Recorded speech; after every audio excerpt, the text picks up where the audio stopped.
చూడని ఇంత హాయిని మరిచిపోదు మనసు. ఒదిగి ఉండి నీ వాకిటిలో బదులు కోరి నే నిలుచున్నా.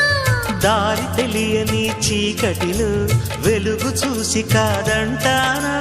ఊరించి ఇది ఏ మాసం? ప్రేమించే ప్రతి గుండెను అందెల సందడి చేసే హేమంతం ఇది. మన సొంతం అయినది. కిలకిల నవ్వే కోయిల కోసం వచ్చింది మధుమాసం. మిలమిల